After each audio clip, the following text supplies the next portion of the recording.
हरे कृष्णा। सभी का स्वागत है इस सत्र में। कुछ लोग शायद अभी भी ज्वाइन कर रहे हैं, पर हम शुरू करते हैं क्योंकि 10:05 हो चुके हैं। शुरू करते हैं मंगलाचरण से, ताकि सबके मंगल की कामना हो और ये कामना करते हुए कि ये जो सत्र है ये अच्छे से जाए। मैं कोशिश करके भगवान की कृपा से आपको समझा सकूं जो भी भगवान की वाणी है, और आप सभी समझ सकें जो भगवान कहना चाहते हैं। ओम अज्ञानतिमिरान्धस्य ज्ञानाञ्जनशलाकया चक्षुरुन्मीलितं येन तस्मै श्रीगुरुवे नमः। तो मैं अपनी स्क्रीन शेयर करती हूँ आप सबके साथ। आज हम लोग भगवद गीता यथारूप अध्याय 1 के बारे में चर्चा करने वाले हैं। श्लोक संख्या 12 से 20। अध्याय का नाम याद दिला दूं आप सभी को, observing the armies on the battlefield of Kurukshetra. दोनों सेनाओं का निरीक्षण हो रहा है। अर्जुन और कृष्ण युद्ध भूमि पर हैं और दोनों सेनाओं के मध्य में अर्जुन बोलते हैं कृष्ण को अपने रथ को ले जाने के लिए, और सेनाओं को देख रहे हैं। इस अध्याय के कुछ और भी नाम हैं। इस अध्याय का नाम अर्जुन विषाद योग भी है। अर्जुन विषाद योग इस अध्याय का नाम इसलिए है क्योंकि इस अध्याय में अर्जुन विषाद कर रहे हैं, बहुत दुखी हो रहे हैं, युद्ध नहीं करना चाहते हैं। बहुत सारे सवाल हैं उन्हें जिनके वो जवाब चाहते हैं। ये अध्याय हमने पहले सत्र में इसकी चर्चा की थी। ये अध्याय पूर्व क्रिया का काम करता है। अध्याय 2 से भगवद गीता शुरू होती, जहाँ भगवान बोलने लगते हैं। भगवान उवाच, भगवान बोलने लगते हैं दूसरे अध्याय से। पहले अध्याय में भगवान सिर्फ सुन रहे हैं कि अर्जुन क्या कह रहे हैं। पहले अपने भक्त की सारी चिंताओं को सुन रहे हैं, उनके प्रश्नों को सुन रहे हैं, और फिर दूसरे अध्याय से बोलना स्टार्ट करेंगे। इस अध्याय में एक और चीज बहुत खास है, वो यह है कि जो पहला अध्याय है, ये जो प्रॉब्लम है, जो प्रॉब्लम है उसको स्टेट करता है, उसको बताता है। इस प्रॉब्लम के सोल्यूशन तो आगे 2 से लेके 18वें अध्याय तक हमें मिलेंगे। पर जब तक प्रॉब्लम हमें नहीं पता होगी, हम उसके हल को कैसे समझेंगे, उसके सोल्यूशन को कैसे समझेंगे। तो इसीलिए ये अध्याय बहुत जरूरी है। हालांकि इसमें भगवान नहीं बोल रहे हैं, सिर्फ अर्जुन बोल रहे हैं। पहला श्लोक तो धृतराष्ट्र बोल रहे हैं, धृतराष्ट्र के श्लोक से ये अध्याय स्टार्ट होता है। पर ये अध्याय बहुत इंपॉर्टेंट है क्योंकि पूर्व क्रिया है, और प्रॉब्लम जो प्रॉब्लम क्वेश्चन है उसको स्टेट कर रहा है, और आगे हमें समझाता है और हमें समझ में आता है कि आगे फिर हम उसकी जवाब कैसे समझ सकते। इन 12 से 20 श्लोक जो आज हम पढ़ने वाले हैं, सुनने वाले हैं, इन श्लोकों में, इन 8 श्लोकों में बताया जा रहा है कि जो जीत के जो लक्षण हैं, पांडवों के जीत के लक्षण कौन कौन से हैं, वो लक्षण इन श्लोकों में बताए जा रहे हैं। और वो लक्षण है करीब 6 विक्ट्री साइंस हैं जो आज हम समझेंगे। 6 लक्षण है जिससे हमें पता चलता है कि पांडव तो ये युद्ध जीतने ही वाले हैं। इसीलिए ये अध्याय बहुत खास है, बहुत इंटरेस्टिंग है। तो अगर आपको याद हो तो जो पहला श्लोक, सबसे पहला श्लोक जो धृतराष्ट्र बोलते हैं, धृतराष्ट्र उवाच धर्म क्षेत्रे कुरुक्षेत्र, उसी श्लोक में भगवान बोलते हैं कि पता चल जाता है कि पांडव ही जीतने वाले हैं। उसी श्लोक से पता चल जाता है कि पांडव जीतने वाले हैं, क्योंकि धृतराष्ट्र स्वयं ये बोलते हैं कि कुरुक्षेत्र जो है वो धर्म का क्षेत्र है। तो धर्म के क्षेत्र में तो धर्म का पालन करने वाले ही जीतेंगे, दूसरा तो कोई जीत नहीं सकता वहां पे। तो पहला जो साइन है, पहला जो लक्षण है पांडवों की जीत का, वो है पहला श्लोक, जिसमें धृतराष्ट्र महाराज बोलते हैं कि धर्म क्षेत्र कुरुक्षेत्र, जो कुरुक्षेत्र है ये धर्म का क्षेत्र है। तो पहला लक्षण हमें मिल चुका है। दूसरा लक्षण हमें इस श्लोक से समझ आएगा। ये 12वां श्लोक है, भगवद गीता यथारूप 12वां श्लोक है, और इस श्लोक का उच्चारण हम करते हुए श्लोक को समझने की चेष्टा करेंगे। श्लोक में भगवान बोल रहे हैं, तस्य संजनयन हर्षम कुरु वृद्धा पितामहा सिंहनादम विनाद्योच्चै शंखम दद्मौ प्रतापवान। तो पहले जो लाइन है बहुत ही महत्वपूर्ण है। पहली पंक्ति में ही बोला जा रहा है, तस्य संजनयन हर्षम, उनका हर्ष बढ़ाने के लिए। किसका हर्ष बढ़ाने के लिए? दुर्योधन। दुर्योधन का हर्ष बढ़ाने के लिए उनके पितामह, उनके परदादा भीष्म पितामह क्या कर रहे हैं? जो वयोवृद्ध हैं, इतने वृद्ध हैं, वो कुरु वृद्ध हैं, कुरु जाति के, कुरु वंश के सबसे ज्यादा वृद्ध मेंबर हैं भीष्म पितामह। और सिर्फ दुर्योधन के हर्ष को बढ़ाने के लिए भीष्म पितामह क्या करते हैं? सिंहनाद, बहुत ही जैसे सिंह गरजता है, गुर्राता है, जोर से गर्जना करता है, जैसे एक सिंह, जैसे एक लायन, जैसे एक शेर लायन एक जोर से गर्जना करता है, वैसे भीष्म पितामह अपना शंख उठा के जोर से गर्जना करते हैं। और किस चीज का संकेत देते हैं? शंख का गरजना, शंख का बजना मतलब संकेत है कि ये युद्ध जो है वो अब प्रारंभ होने वाला है। भीष्म पितामह ये क्यों कर रहे हैं, ये समझना बहुत जरूरी है। भीष्म पितामह ऐसा क्यों कर रहे हैं? भीष्म पितामह क्या चाहते हैं कि युद्ध हो? भीष्म पितामह क्या चाहते हैं कि दुर्योधन जीते? या भीष्म पितामह पांडवों के हित में है? किसकी साइड पर है भीष्म पितामह, धर्म की या अधर्म की? अगर धर्म की साइड पे है तो क्यों पहले शंख बजाकर युद्ध की घोषणा करते हैं? ऐसा क्यों कर रहे हैं वो, हम समझने की चेष्टा करेंगे। सो 12वें श्लोक में बोला जा रहा है, तब कुरुवंश के वयोवृद्ध परम प्रताप एवं वृद्ध पितामह ने से गर्जन और ध्वनि करने वाले अपने शंख को उच्च स्वर से बजाया, जिससे दुर्योधन को हर्ष हुआ। वो ये कर रहे हैं दुर्योधन को हर्षित करने के लिए, हर्षित करने के लिए, क्योंकि अगर आपको याद हो पिछले सत्र में क्या डिस्कस हुआ था, दुर्योधन जो है थोड़े कंफ्यूज्ड हैं। कूटनीति तो दिखा ही रहे हैं, राजनीति एकदम उच्च स्तर की खेल रहे हैं दुर्योधन, पर अपनी कूटनीति भी दिखा रहे हैं। एक्चुअली दुर्योधन डरे हुए हैं कि अब यहाँ क्या होने वाला है। उन्होंने सोचा था पांडव तो अपने वन थे 13 साल के लिए, उनके पास क्या सेना होगी? कोई सेना नहीं होगी, मेरे पास तो इतनी बड़ी सेना है, मैं उनको हरा दूंगा। पर युद्ध भूमि में, रणभूमि में जब दुर्योधन देखते हैं कि पांडवों के पास भी बहुत बड़ी सेना है और पांडवों के साथ अर्जुन के रथ पे खुद स्वयं भगवान श्री कृष्ण सवार है, तो दुर्योधन के मन में थोड़ा सा डाउट आ रहा है और वो क्या कर रहे हैं? बहुत डिप्लोमेटिकली स्ट्रैटेजी रच रहे हैं, कूटनीति रच रहे हैं। पहले क्या करते हैं? पहले अपने जो गुरु हैं द्रोणाचार्य के पास जाते हैं और उनको याद दिलाते हैं कि सुनिए द्रोणाचार्य, आपने जिसको शिक्षा दी थी, आपने द्रुपद के बेटे धृष्टद्युम्न को शिक्षा दी थी, जो हमारी एनिमी क्षेत्र में है, जो हमारे शत्रु के क्षेत्र में है, तो अब आप उसकी साइड मत लीजिएगा, प्लीज आप उसकी साइड मत लीजिएगा, आप उनके पक्ष में मत रहिएगा। आपको ये युद्ध जीतना है, आप मेरे सेनापति हैं, आपको ये युद्ध मेरी तरफ से जीतना है। पहले थोड़ा सा उनको इस तरीके से कटु शब्द बोलते हैं, फिर क्या करते हैं? फिर जो शत्रु की सेना है उसकी थोड़ी बढ़ाई करते हैं। उसकी बढ़ाई करने के बाद सोचते हैं, अरे ये मैंने क्या किया, उनकी ज्यादा तारीफ कर दी, ऐसा ना हो कि जो मेरी सेना है वो घबरा जाए, वो डिमोटिवेट हो जाए, तो अपनी सेना की भी तारीफ करते हैं। सो दुर्योधन का थोड़ा मेंटल इम्बैलेंस भीष्म पितामह को भी दिख रहा है। दुर्योधन कभी इस साइड है, कभी उस साइड है, धच्चू पच्चू मामला दुर्योधन का थोड़ा सा दिख रहा है। तो भीष्म पितामह क्या करते हैं? दुर्योधन के हर्ष को बढ़ाने के लिए, क्योंकि उनका परपौत्र है, उसके हर्ष को बढ़ाने के लिए वो जोर से सिंहनाद की गर्जना करते हैं। वयोवृद्ध दुर्योधन भीष्म पितामह ये करते हैं और कह रहे हैं, समझाने की कोशिश कर रहे हैं कि तुम डरो मत, मैं तुम्हारे साथ ही हूँ। हाँ, पांडव मुझे बहुत प्रिय हैं, पांडव धर्म की पक्ष से लड़ रहे हैं, पर इस युद्ध में मैं तुम्हारी तरफ से लड़ रहा हूं, तो तुम चिंता मत करो, मैं तुम्हारे साथ ही हूं।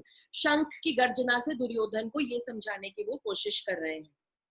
उसके बाद ये भी हमें बताया जा रहा है कि इस रणभूमि में सारे राजा प्रस्तुत हैं, राजा स्वयं प्रस्तुत है। आजकल जब कोई लड़ाई होती है तो क्या होता है? लीडर्स को घर पे बैठ जाते हैं, ऑफिस में बैठ जाते हैं और अपने वर्कर्स को भेज देते हैं। अपने सैनिकों को भेज देते हैं। पर उस समय ऐसा नहीं था, सारे राजा वहां प्रस्तुत हैं। यहाँ दुर्योधन प्रस्तुत है, यहाँ पर युधिष्ठिर महाराज खुद, जो राजा, जिनको राजा कह के संबोधित किया गया है, वो भी प्रस्तुत है। द्रोणाचार्य है, कृपाचार्य है, भीष्म पितामह स्वयं है। तो सभी बड़े बड़े दिग्गज महात्मा योद्धा वहां पे प्रस्तुत हैं। और ये जो शंख बज रहा है, ये जैसे ही भीष्म पितामह शंख बजाते हैं, बहुत ध्यान से सुनिएगा, बहुत इंटरेस्टिंग बात है, शंख बजा रहे हैं कौरवों की साइड का, दुर्योधन की साइड का, पर एक्चुअली ये शंख जो बजना है, शंख का जो सिहनाद है, ये एक लक्षण है पांडवों की जीत का। कैसे पांडवों की जीत का लक्षण कैसे हुआ जबकि शंख बज रहा है कौरवों की साइड पे? ये दूसरा लक्षण है। पहला लक्षण था धृतराष्ट्रवाच धर्म क्षेत्र कुरुक्षेत्र की, धर्म क्षेत्र में लड़ाई हो रही है तो धर्म के साइड लेने वाले ही जीतेंगे। ये दूसरा लक्षण है पांडवों की जीत का कि भीष्म पितामह ने सिंहनाद करके शंख बजाया, क्योंकि जो शंख है वो हमेशा हमेशा कृष्ण का दास है। जहां भी शंख बजता है आपको समझ जाना चाहिए कि वहां धर्म का निवास है, वहां कृष्ण खुद वहां पर विराजमान है, क्योंकि शंख बजना मतलब कृष्ण का दास होना, और कृष्ण का दास होना मतलब वहां धर्म के चार पाए जो धर्म के हैं वो वहां पर प्रस्तुत हैं। तो चार पाए जो धर्म के हैं वो क्या है? चार पैर धर्म के वो क्या है? सत्य, दया, तप और शौच। इसके बारे में भी हमने पिछले सत्र में बात की थी। सत्य, दया, तप और शौच। सत्य मतलब ट्रुथफुलनेस, जहां जहां कृष्ण है, जहां जहां शंख बज रहा है, वहां जो चार पिलर है धर्म के, जो चार पैर है धर्म के, वो विराजमान है। तो सत्य है, ट्रुथफुलनेस है। दया है, कंपैशन, करुणा, दूसरे जीवों के लिए कंपैशन है। तप है, ऑस्टेरिटी, डिसिप्लिन में रहना, रूल्स और रेगुलेशंस का पालन करना। और शौच, शुद्धता, प्योरिटी, क्लेनलीनेस। ये चार चीजें वहां पर विराजमान है। भगवान के लिए बोला जाता है धर्मम साक्षात तू प्रणितम, धर्मम तू साक्षात भगवत प्रणितम, धर्मम तू साक्षात भगवत प्रणितम। भगवान आप जहां जहां है वहां तो धर्म स्थापित है ही, ऐसा हो ही नहीं सकता कि वहां पे धर्म स्थापित ना हो। तो कृष्णा कॉन्शियस एक्टिविटीज, भगवान की प्रिय एक्टिविटीज वहां होंगी ही, वहां कर्म किए जाएंगे जो भगवान के प्रिय कर्म है। और वो क्या है? भगवान को कौन से कर्म प्रिय हैं? ये धर्म के चार पैर, जो धर्म के चार पिलर्स हैं, ये तो प्रिय है ही, और उसके साथ साथ हमें ये भी याद करना है कि हमें कौन सी एक्टिविटीज नहीं करनी है। No meat eating, no intoxication, no gambling and no illicit relationships. ये है धर्म के चार पिलर की चार एक्टिविटीज जो हमें नहीं करनी है। और कैसी एक्टिविटीज हमें करनी है? जहां भगवान प्रस्तुत है वहां हमें श्रोतव्या कीर्तव्या ये करना है, सुनना है भगवान के बारे में, बोलना है भगवान के बारे में, कीर्तन करना है भगवान के बारे में, उनके बारे में बातें करनी है और उन्हें याद करना है, उन्हें याद करना है। आप जानते हैं कि किसी भी स्कूल में भी रूल्स होते हैं, जहां भी हमें कुछ सीखना चाहें, हम कुछ भी सीखना चाहें, वहां कुछ रूल्स और रेगुलेशंस हमें फॉलो करने पड़ेंगे। तो स्कूल में रूल्स के बिना स्कूल नहीं चल पाएगा, बहुत सारा केओस हो जाएगा। ऐसे ही धर्म के क्षेत्र में भी रूल्स और रेगुलेशंस फॉलो करनी जरूरी है। तो इस श्लोक में हमें ये समझ में आया कि ये दूसरा लक्षण है, भगवान वहां प्रस्तुत है। और भीष्म पितामह का शंख बजाना मतलब पांडवों की जीत। क्यों? क्योंकि जो शंख है वो कृष्ण का दास है, और जहां जहां शंख बजते हैं वहां धर्म की स्थापना होती है। और हम जानते हैं कि जो पांडु हैं वो धर्म की साइड पर है। अगले श्लोक में ये देखते हैं हम, अगला श्लोक जो हमारा 13वां श्लोक है, उस श्लोक में हम देखते हैं कि उसके बाद क्या हुआ। भीष्म पितामह ने जब शंख बजाया दुर्योधन को हर्षित करने के लिए, तो उसके बाद क्या हुआ? उसके बाद तत्पश्चात शंख, नगाड़े, बिगुल, तुरही तथा सिंह सहसा एक साथ सब बज उठे। ढोल, नगाड़े, तुरही, शंख सब एक साथ बजने लग गए। समस्त स्वर अत्यंत कोलाहल पूर्ण था। बहुत कोलाहल मच गया रणभूमि पर, कोलाहल मच गया, क्योंकि जैसे ही सैनिकों ने देखा कि भीष्म पितामह ने शंख बजाया है, तो दूसरे सभी सैनिकों ने जो जो उनके पास था, जो जो उनके पास बड़े बड़े ड्रम्स थे, उनके पास बड़े बड़े छोटे ड्रम्स थे, बड़े ड्रम्स थे, उनके पास ब्यूगल्स थे, हॉर्न्स थे, उनके पास नगाड़े थे, वो सब बजाने लगे। और ये सब बजाने से क्या संकेत मिल रहा है? कि अब युद्ध शुरू होने वाला है। और कोलाहलपूर्ण, एकदम कोलाहलपूर्ण आवाजें आने लगी पूरी युद्ध भूमि में। आप सोचिए और देखिए, 64 करोड़ सैनिक हैं युद्ध भूमि पर, 64 करोड़ सैनिक। और 64 करोड़ सैनिक अगर अपने अपने शंख, नगाड़े और बिगुल बजाने लगेंगे तो क्या होगा। कितनी जोर से आवाज आ रही थी, कितना कोलाहल मच गया पूरे युद्ध भूमि में। आगे बढ़ते हुए जब कोलाहल मच गया तो उसके बाद क्या हुआ। उसके बाद 14वें श्लोक में हमें समझ में आता है, दूसरी ओर से श्वेत घोड़ों द्वारा खींचे जाने वाले विशाल रथ पर आसीन कृष्ण तथा अर्जुन ने अपने दिव्य शंख बजाए। तो आप देखिए, अब यहाँ पर शंख, नगाड़े, छोटे ड्रम्स, बड़े ड्रम्स सब बज रहे हैं। और अब क्या कर रहे हैं, अब कृष्ण और अर्जुन पहुंच रहे हैं दोनों सेनाओं के बीच में, क्योंकि अर्जुन देखना चाहते हैं। तो दोनों सेनाओं के बीच में कृष्ण और अर्जुन पहुंच रहे हैं और अर्जुन एक विशाल रथ पर आसीन है और दोनों अपने अपने दिव्य शंख बजा रहे हैं, दिव्य शंख बजा रहे हैं। हम देखते हैं किस तरह के ये शंख हैं। यहाँ वो पहुंचे सफेद घोड़ों पर आसीन और दिव्य शंख बजा रहे हैं। इनके शंख भी बिल्कुल दिव्य हैं, दिव्य शंख हैं। क्यों दिव्य शंख क्यों है? क्योंकि ये ऑर्डिनरी शंख नहीं है, भगवान कृष्ण के स्वयं के शंख हैं। तो भगवान कृष्ण जो शंख बजाते हैं उसका नाम है पांचजन्य। पांचजन्य है भगवान कृष्ण के शंख का नाम। अर्जुन अपना शंख बजाते हैं जिसका नाम है देवदत्तम। भीम जो बहुत खाना खाते हैं, वोरेशियस ईटर है, उनको वृकोदरा कहा गया है। वृकोदरा जिसका बहुत बड़ा उदर है, बहुत बड़ा पेट है और वो बहुत सारा खाते हैं। तो भीम वृकोदर वो अपना शंख बजाते हैं, उसका नाम है पौंड्रा। तो ये शंखों के नाम है जो दिव्य शंख है, इनके नाम हमें याद रहने चाहिए। भगवान कृष्ण का शंख है पांचजन्य, अर्जुन का शंख है देवदत्तम और भीम का शंख है पौंड्र। भीम उस हाथी की तरह है जो बहुत सारा तो खाता है पर उसमें बहुत सारी शक्ति है और वो सेवा बहुत अच्छे से करता है, बहुत प्यार से सेवा करता है। तो भीम उस हाथी की तरह है। ये शंख जो है दिव्य शंख है। अब पांचजन्य शंख के बारे में थोड़ी सी चर्चा करनी चाहूंगी, आपको बताना चाहूंगी पांचजन्य शंख के बारे में। पांचजन्य जो शंख है वो भगवान कृष्ण का शंख है। और भगवान कृष्ण को वो शंख कैसे प्राप्त हुआ? जब भगवान कृष्ण 11 साल के थे तो उन्हें वृंदावन छोड़कर मथुरा जाना पड़ा। मथुरा जाना पड़ा क्योंकि कंस का जो अत्याचार है बहुत बढ़ चुका था और अब उन्हें बुलाया गया था वहां पर। कंस ने उन्हें धोखे से बुलाया मथुरा में और कंस ने ऐसा सोचा कि इस बच्चे कृष्ण को मैं बुलाता हूँ मथुरा में और अपनी भूमि पर, अपने टेरिटरी में उसको बुलाता हूँ और यहाँ बुला के उसको मारूंगा। क्योंकि उससे पहले 11 वर्ष तक कंस ने बहुत सारे असुर भेजे, बहुत सारे असुर भेजे, बहुत सारे राक्षस भेजे, पर कोई भगवान कृष्ण का कुछ कर नहीं पाया, बाल भी बांका नहीं कर पाया। तो इस बार कंस ने खुद कृष्ण को मथुरा बुलाया और कृष्ण और बलराम को लेने अक्रूर महाराज आते हैं और उन्हें लेकर जाते हैं। वहां पे कंस का वध करने के बाद की घटना मैं आपको बता रही हूँ। कंस का वध कर देते हैं कृष्ण और उसके बाद वो देवकी और वसुदेव अपने माता पिता के पास रहते हैं और देवकी वसुदेव उन्हें कहते हैं तुम 11 साल के हो चुके हो, तुमने कोई शिक्षा ग्रहण नहीं की है, तुम अभी तक नंद बाबा के साथ सिर्फ गैया चरा रहे थे, तो तुम थोड़ी शिक्षा ग्रहण कर लो। तो शिक्षा ग्रहण करने के लिए कृष्ण और बलराम जाते हैं उज्जैन। उज्जैन नगरी में सांदीपनी मुनि के आश्रम में जाते हैं शिक्षा ग्रहण करने। वहां वो 64 दिन रहते हैं, 64 डेज रहते हैं और 64 डेज में 64 आर्ट्स सीखते हैं।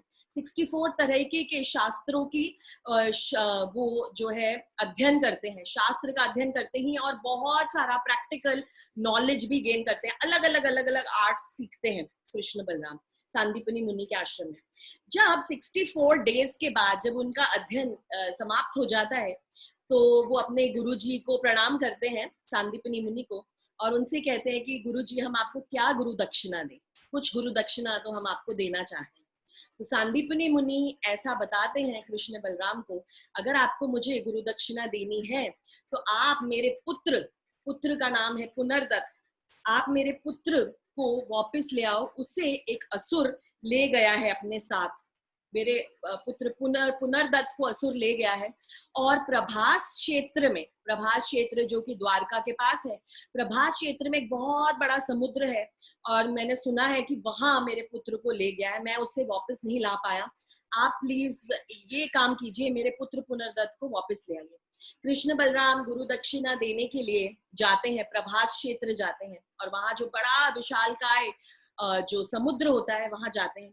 और जो समुद्र में, जो समुद्र के जो देव होते हैं, इष्ट देव होते हैं, समुद्र के इष्ट देव को बुलाते हैं बाहर।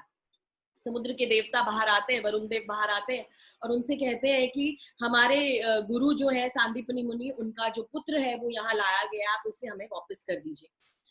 तो वहां पर समुद्र देव उन्हें बताते हैं कि मैंने तो उनके पुत्र को नहीं लिया है, पर इस समुद्र में एक बहुत ही विशालकाय असुर रहता है, पांचजन्य। पांचजन्य जो कि एक स्नेल डीमन है। स्नेल हम जानते हैं कितना छोटा होता है, पर ये जो असुर है ये स्नेल का असुर है। इसका नाम है पांचजन्य और उसने हो सकता है आपके गुरु के पुत्र को खा लिया हो, तो उसके पेट में, उसके उदर में आपको अपना गुरु का पुत्र मिलेगा। तो कृष्ण और बलराम कूद जाते हैं उस समुद्र में और जाते हैं और पांचजन्य को ढूंढ लेते हैं और पांचजन्य को के साथ खूब उनके युद्ध होता है, लड़ाई होती है और पांचजन्य को वो मार डालते हैं। जब मार देते हैं और उसके पेट में देखते हैं तो उसके पेट में गुरु, जो सांदीपनि मुनि जो गुरु हैं, उनके पुत्र उनको नहीं मिलते। तो कृष्ण क्या करते हैं, जो उसका जो शंख होता है, पांचजन्य का जो शंख वाला जो उसका जो शेल होता है, क्योंकि वो स्नेल डीमन है, स्नेल्स हम जानते हैं, स्नेल का एक पूरा शेल होता है जिसके अंदर वो घुस के रहता है, तो वो शंख ले लेते हैं और वो शंख का नाम होता है पांचजन्य। वो शंख वहां से कृष्ण बलराम ले लेते हैं और फिर अपने गुरु के पुत्र को ढूंढते ढूंढते पहुंच जाते हैं यमलोक। यमलोक पहुंच जाते हैं। जब यमलोक पहुंचते हैं तो वहां अजीब सी घटनाएं होनी शुरू हो जाती हैं। हम सब जानते हैं कि यमलोक में क्या होता है। यमलोक में जो जीव पहुंचते हैं उनकी आत्माओं को यातना शरीर दिया जाता है।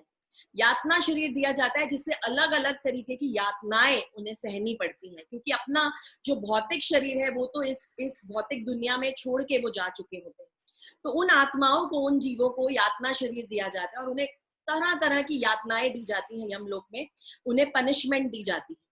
अब यमदूत जो ये सब यातनाएं दे रहे होते हैं वो बहुत हैरान हो जाते हैं, क्योंकि सडनली वो देखते हैं, अचानक उन्हें महसूस होता है कि इन जीवों को जब वो गरम गरम लोहा दे रहे हैं पीने के लिए, तो जीव जो है बड़ी खुशी से गरम गरम लोहा पी रहे हैं, बड़े मजे से गरम गरम लोहा पी रहे हैं, जैसे कि कोई मैंगो जूस पी रहे हो, जैसे कि कोई ऑरेंज जूस पी रहे हो। तो यमदूत बहुत हैरान हो जाते हैं कि ये क्या चल रहा है, ये क्या हो रहा है।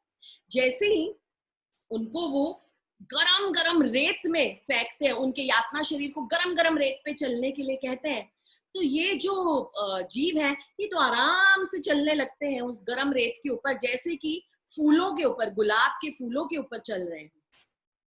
जैसे ही उनको बहुत बहुत बहुत गर्म उबलते हुए पानी में फेंका जाता है, वो उस पानी में ऐसे आराम से तैरने लगते हैं जैसे कि बहुत ही शीतल जल हो। यमदूत बहुत हैरान हो जाते हैं कि ये चल क्या रहा है, ये इतनी हम इनको यातनाएं दे रहे हैं और ये इतना मजा कैसे उठा रहे हैं। तो यमदूत बहुत परेशान होके, हैरान परेशान होके यमराज के पास जाते हैं। यमराज के पास जाते हैं तो यमराज जो भगवान कृष्ण के 12 महाजनों में से एक हैं, भगवान के बहुत बड़े भक्त हैं यमराज। यमराज समझ जाते हैं कि जरूर भगवान का आगमन हुआ है और इसीलिए सारी अशुभ जो चीजें हैं वो शुभ बनती जा रही हैं। तो यमराज यमलोक के द्वार पर जाते हैं और वहां पे देखते हैं कि बिल्कुल वहां पे कृष्ण और बलराम स्वयं उपस्थित हैं। वो दोनों को प्रणाम करते हैं और उनको अंदर लेकर आते हैं और भगवान से पूछते हैं कि भगवान आप क्या चाहते हैं, आप क्या लेने आए हैं इस यमलोक में। तो भगवान कहते हैं मैं अपने गुरु के पुत्र को लेने आया हूँ, आप मुझे वो मेरा जो गुरु का पुत्र है वो वापस कर दो। अब यमराज तो भगवान के भक्त हैं, जैसे मैंने कहा उनके 12 महाजनों में से एक है, धर्म की स्थापना करने वाले हैं। यमराज तो ये सेवा कर रहे हैं यमलोक की, ये सेवा भी उन्हें भगवान कृष्ण ने ही दी है। तो वो सांदीपनि मुनि के पुत्र पुनर्दत्त को कृष्ण और बलराम को वापस दे देते हैं। इस तरह से कृष्ण बलराम पुत्र को वापस ले आते हैं और पांचजन्य जो शंख है वो उन्हें मिल जाता है। ये कथा है उनके पांचजन्य शंख की। यहाँ पे इस श्लोक में ये भी कहा गया है कि देवदत्त, देवदत्त जो शंख का नाम है वो अर्जुन के शंख का नाम है देवदत्त। और अर्जुन को यहाँ पे कहा गया है धनंजय, धनंजय कहकर संबोधित किया गया है। आप देखेंगे भगवत गीता में हर श्लोक में कृष्ण और अर्जुन को बहुत तरह तरह के नामों से संबोधित किया जाता है। क्यों?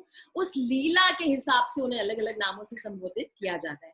कहीं माधव, कहीं गोविंदा, भगवान कृष्ण को कहीं कहीं पे गोविंद बोला जाता है। गोविंद मतलब जो गायों के पालक हैं। कहीं पर अर्जुन को पार्थ बोला जाता है। पार्थ मतलब जो पृथा पुत्र है, पृथा कुंती पुत्र है।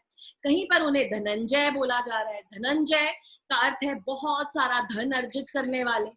तो अर्जुन ने बहुत सारा धन अर्जित किया था जब युधिष्ठिर महाराज जो उनके ज्येष्ठ भाई हैं, जब उन्हें बहुत सारा धन चाहिए था यज्ञ करने के लिए, राजसूय यज्ञ करने के लिए उन्हें बहुत सारा धन चाहिए था। तो ये अर्जुन ही थे जो धनंजय बन के गए और बहुत सारा धन अर्जित करके आए, इसीलिए यहाँ पर उन्हें धनंजय भी कहा जा रहा है। युधिष्ठिर महाराज का जो शंख है उसका नाम है अनंत विजयम, और नकुल का जो शंख है उसका नाम है सुघोष। इस श्लोक से हमें पता चल रहा है 16 से 18 श्लोक जो है साथ में है। अगर आप यहाँ पढ़ें श्लोक को तो अनंत विजयम राजा, राजा युधिष्ठिर के शंख का नाम है अनंत विजय। कुंती पुत्रो युधिष्ठिरा, नकुला सहदेवश्चा, सुघोषा मणि पुष्पकौ। सुघोष जो शंख है वो है नकुल, नकुल का शंख का नाम है सुघोष, और सहदेव के शंख का नाम है मणि पुष्पको।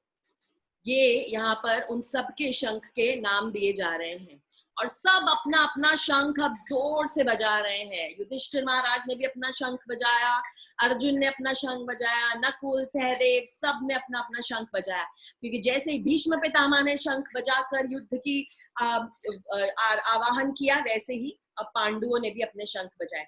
और आप देखिए इस श्लोक से हमें पता चलता है वहां और कौन कौन उपस्थित है, कितने बड़े बड़े महारथी वहां उपस्थित है। काशी के राजा वहां हैं, धृष्टद्युम्न स्वयं द्रुपद के राजा वहां हैं, विराट राजा वहां हैं, सत्यकी, द्रुपद, द्रौपदी के पुत्र, द्रौपदी के 5 पुत्र थे जिन्हें द्रौपदय बोला जा रहा है, द्रौपदी के 5 पुत्र वहां पर उपस्थित हैं, और सुभद्रा के पुत्र अभिमन्यु भी वहां पर उपस्थित है। तो ये सभी ने अपने अपने शंख जोर से बजाए। जैसे इन्होंने अपने शंख जोर से बजाए तो क्या हुआ, ये सब शंख बजाने से क्या हुआ? ऐसा हुआ कि जैसे ही पांडवों ने शंख बजाए कौरवों के दिल हिल गए, बहुत बहुत घबरा गए, वो डर गए। जबकि सोचने वाली बात और समझने वाली बात ये है, जब कौरवों ने शंख बजाए थे और भीष्म पितामह ने सबसे पहले जब शंख बजाया था तो पांडवों के दिल में कोई डर नहीं उत्पन्न हुआ, बिल्कुल भयभीत नहीं हुए, वो बिल्कुल आराम से सुन रहे थे।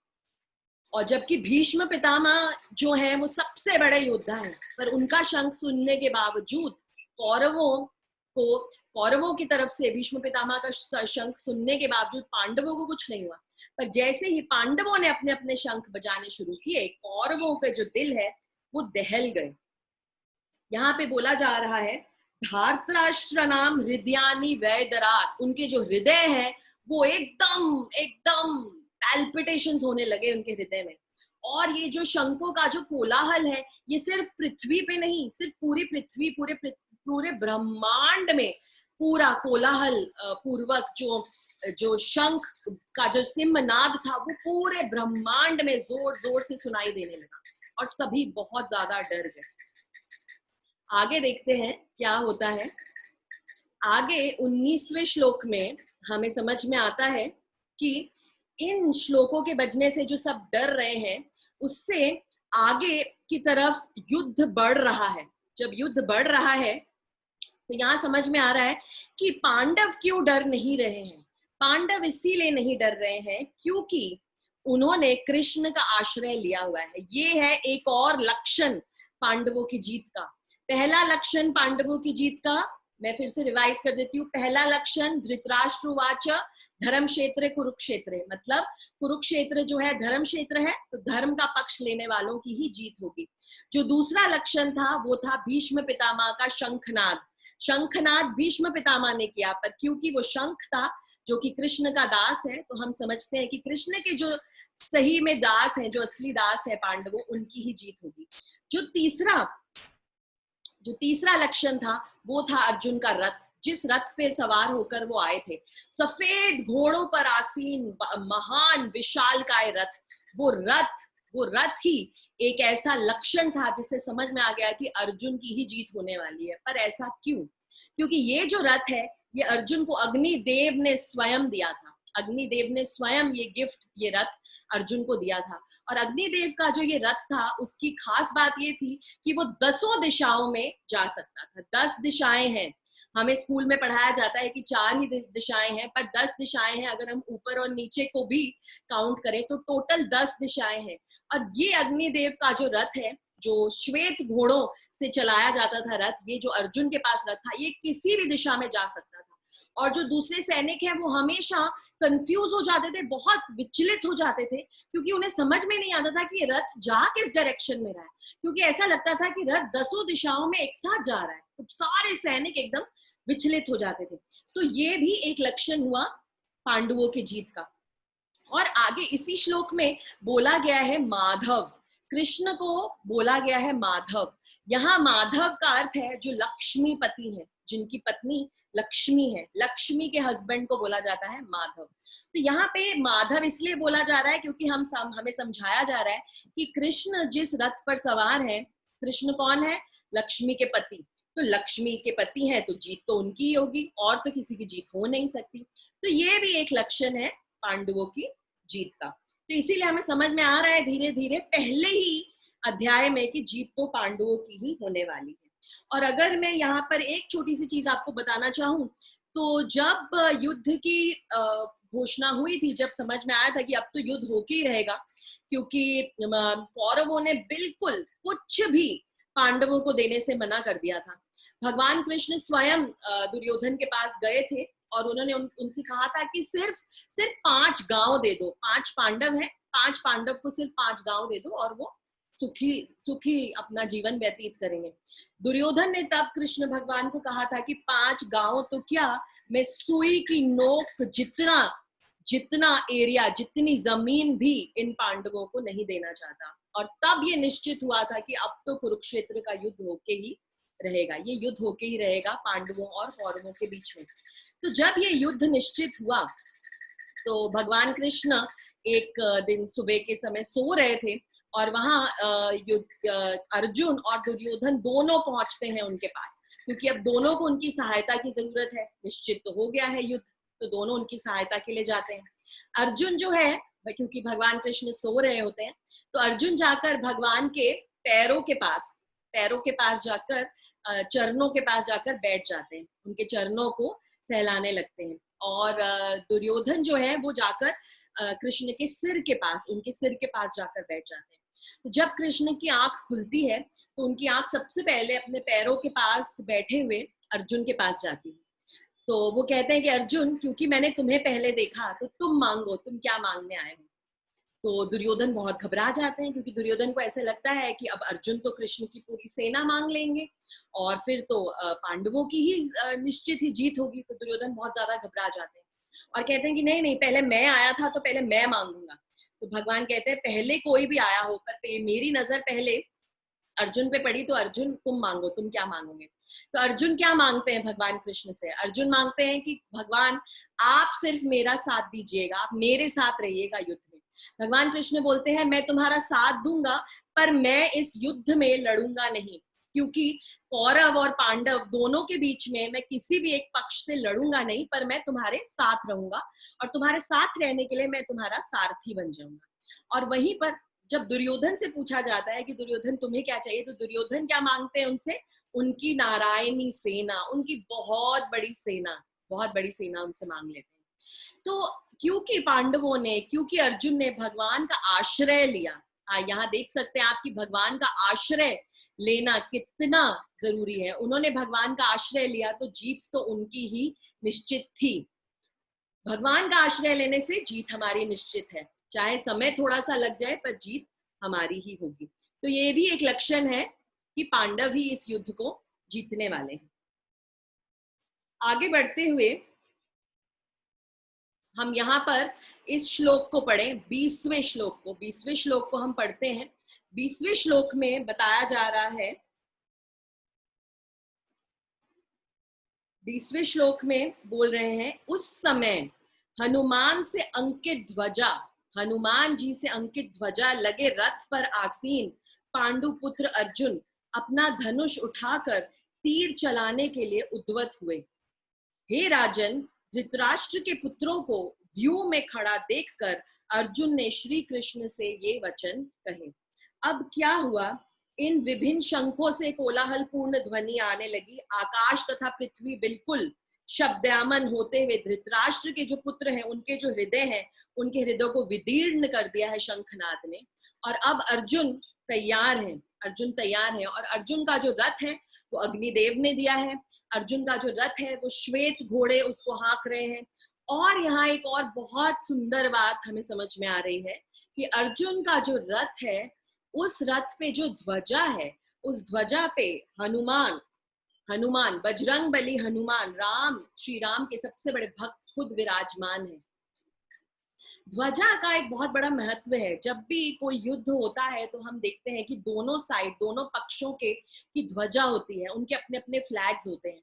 हम ये देखते हैं कि आज के मॉडर्न जमाने में भी हर कंट्री का, हर नेशन का अपना अपना फ्लैग है। वो जो फ्लैग है, वो जो ध्वजा है, वो जो उनका जो भी व्यक्तित्व है, उनका जो भी कॉन्शियसनेस है, उसको प्रस्तुत करता है। यहाँ अर्जुन के रथ पर जो ध्वजा लगी है, उस पे हनुमान जी विराजमान है।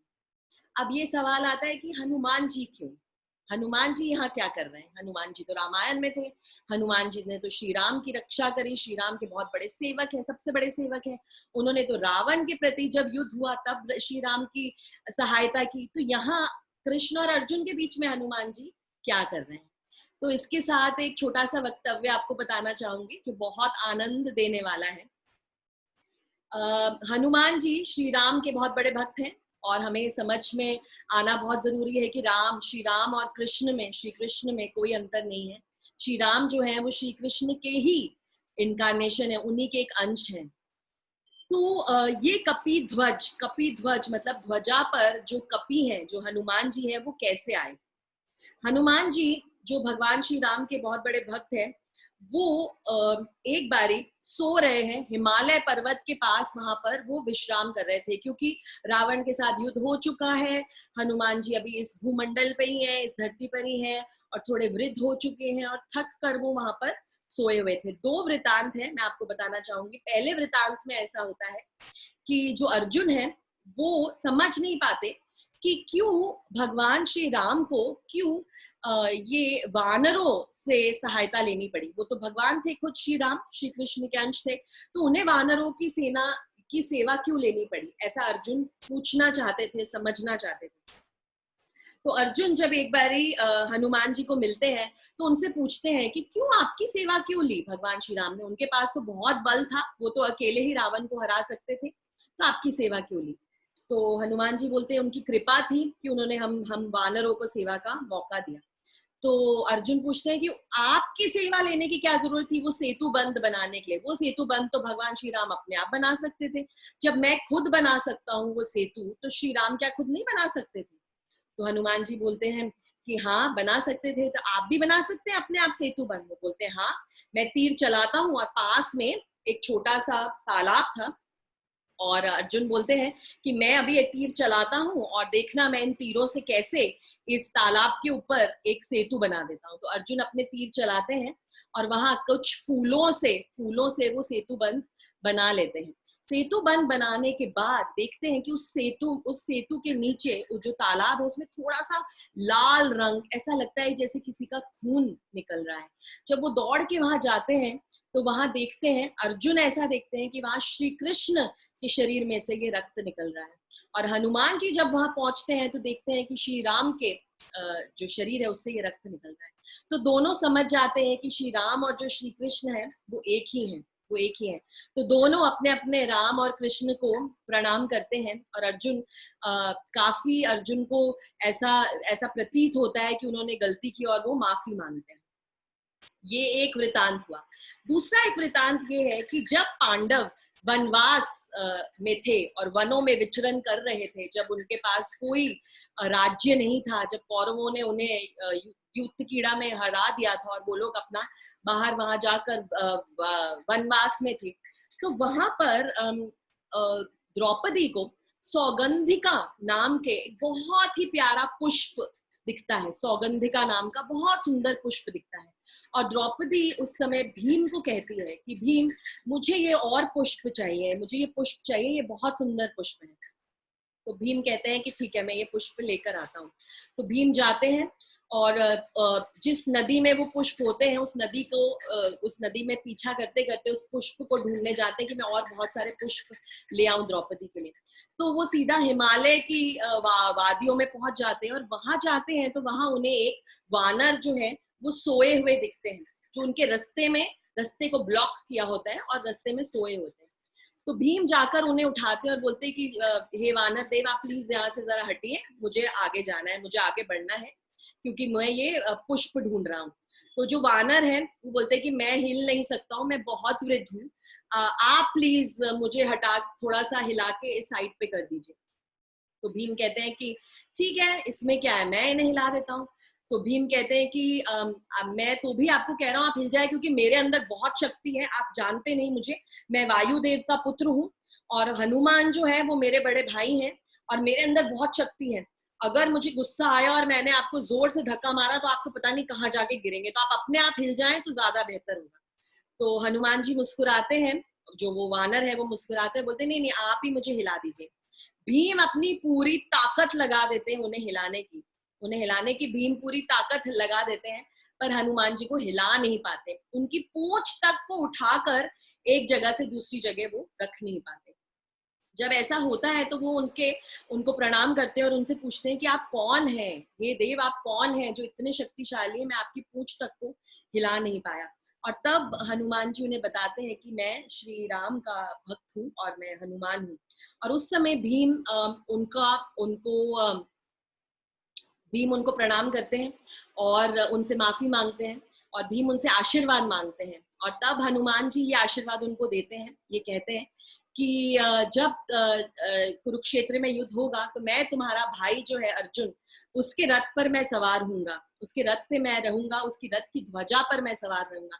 जिस तरह से मैंने श्री राम की सहायता की, उनकी सेवा की रावण के साथ जो युद्ध हुआ उसमें, वैसे ही मैं आपकी सेवा करूंगा और श्री कृष्ण और अर्जुन की सेवा करूंगा मैं जब आपका युद्ध होगा कौरवों के साथ। और इसीलिए हनुमान जी स्वयं उस ध्वजा पर विराजमान, उस ध्वजा पर अंकित हैं। यहाँ एक और बात, एक और सीखने की शिक्षा जो हमें मिलती है वो यह है कि जो भगवान कृष्ण के जो भक्त हैं वो हमेशा भगवान के जो दूसरे जो भक्त हैं उनके पथ पे चलते हैं, उन्हीं के पथ पर गमन करते हैं। जैसा उनके दूसरे भक्तों ने किया है, उन्हीं पथ पे चलते हुए, उन्हीं के पथ पे चलते हुए उन्हीं से सीखते हैं।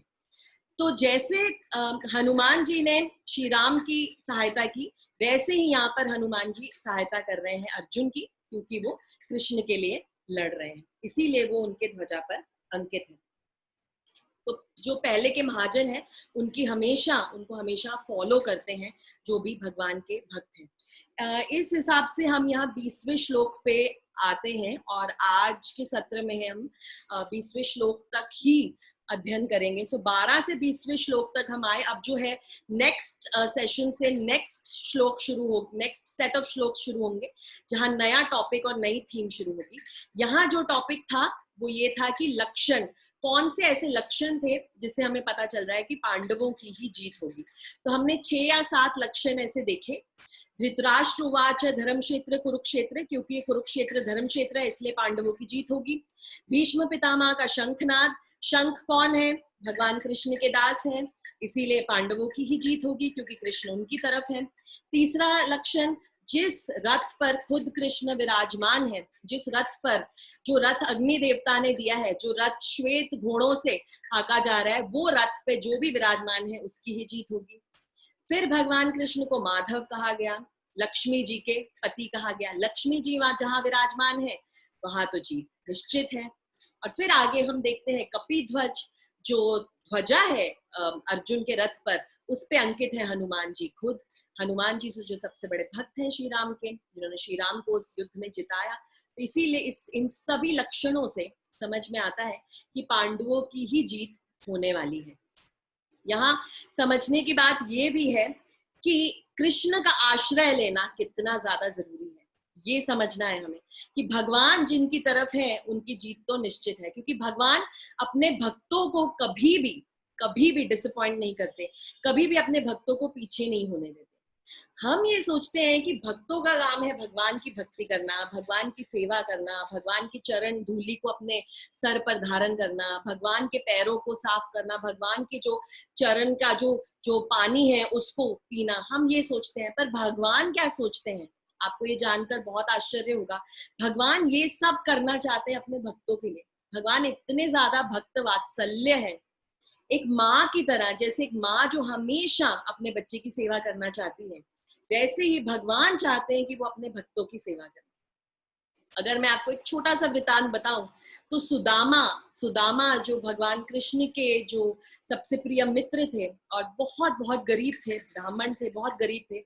जब सुदामा श्री कृष्ण को मिलने जाते हैं तो सुदामा ये सोच के जाते हैं कि मैं उनके लिए क्या ऐसा उपहार लेके जाऊं, मैं अपने अपने मित्र को मिलने जा रहा हूं, मैं कृष्ण को मिलने जा रहा हूं, मैं उसे कितने प्यार से मिलूंगा, मैं उसको आलिंगन करूंगा, मैं उसके पैरों पे पड़ जाऊंगा, मैं उसके चरण कमल की धूली लूंगा। पर वहीं पर जैसे ही सुदामा को कृष्ण देखते हैं तो कृष्ण क्या करते हैं, कृष्ण सुदामा को उसी बिस्तर पर बिठाते हैं जिस बिस्तर पर वो स्वयं रुक्मिणी के साथ विहार करते हैं।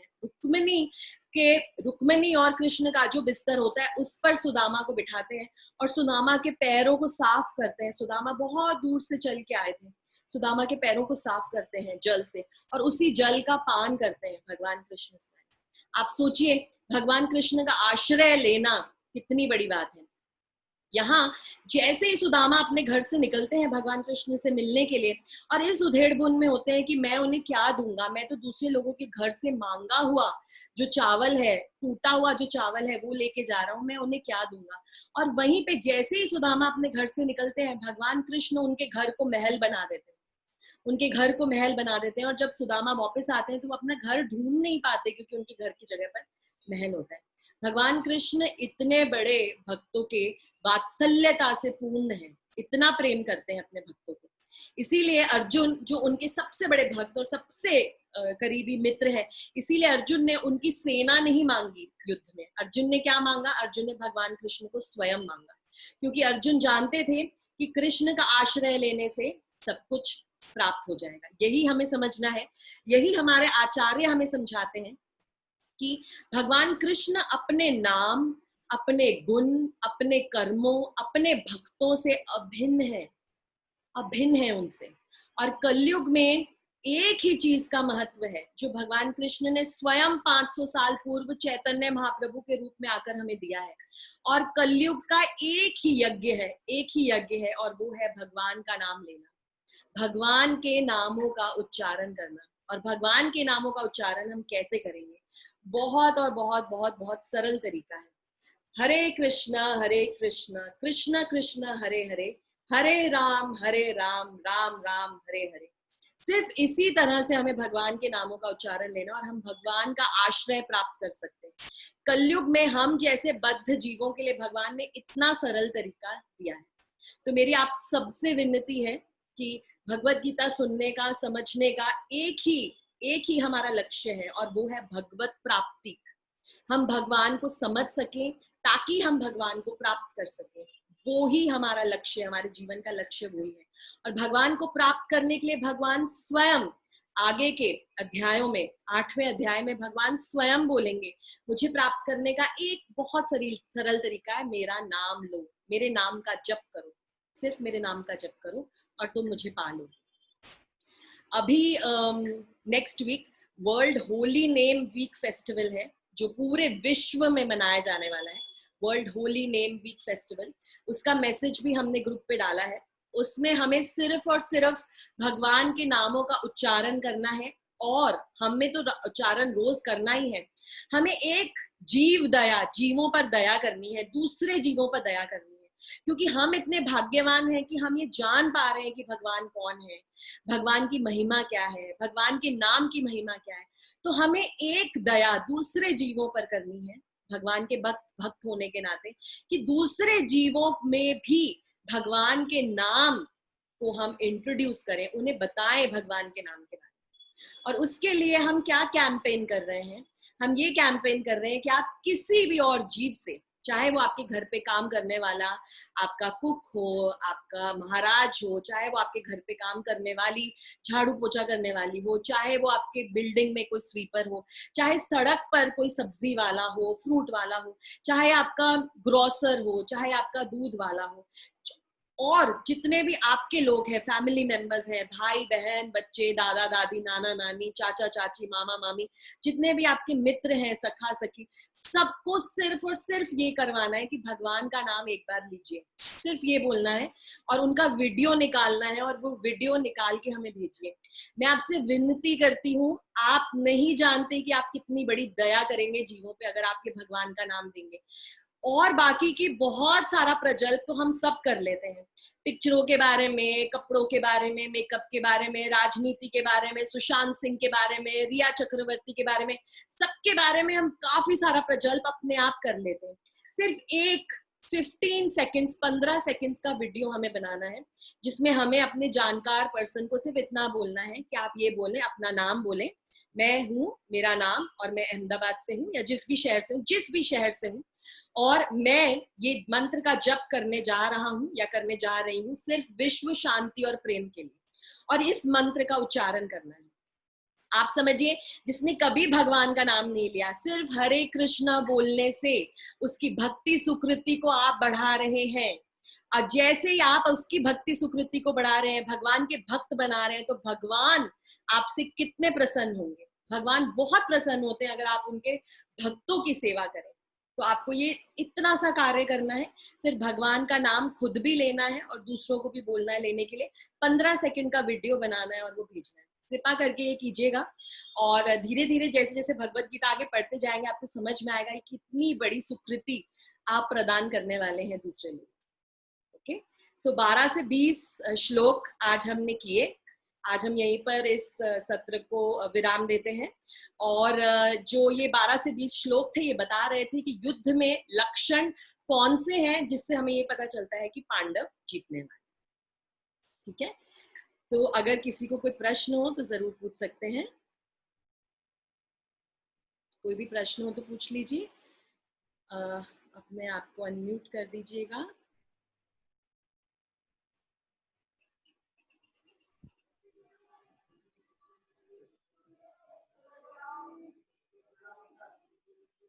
किसी को कोई प्रश्न?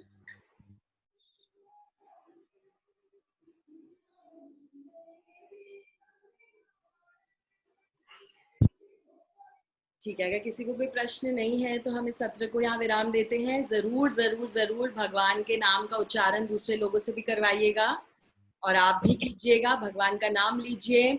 भगवान अपने नाम से अभिन्न है और कलयुग में भगवान अपने नाम की तरह से ही आए हैं। शास्त्र और भगवान का नाम, इसी दो रूप में भगवान खुद स्वयं इस धरती पर आए हैं। हम सत्युग की तरह बहुत हजारों हजारों लाखों लाखों साल तक तप नहीं कर सकते, मेडिटेशन नहीं कर सकते, योग नहीं कर सकते। हम सिर्फ भगवान का नाम ले सकते हैं क्योंकि हम सभी भौतिक कार्यों में बहुत ग्रस्त हैं। सिर्फ भगवान का नाम लेने से उन्हें हम हर रोज पूरे दिन और पूरी रात याद कर सकते हैं और हम उनके भक्त बने रह सकते हैं। ठीक है, हरे कृष्णा। अगले रविवार हम फिर मिलेंगे संडे को और आगे बढ़ेंगे इस अध्याय। Thank you.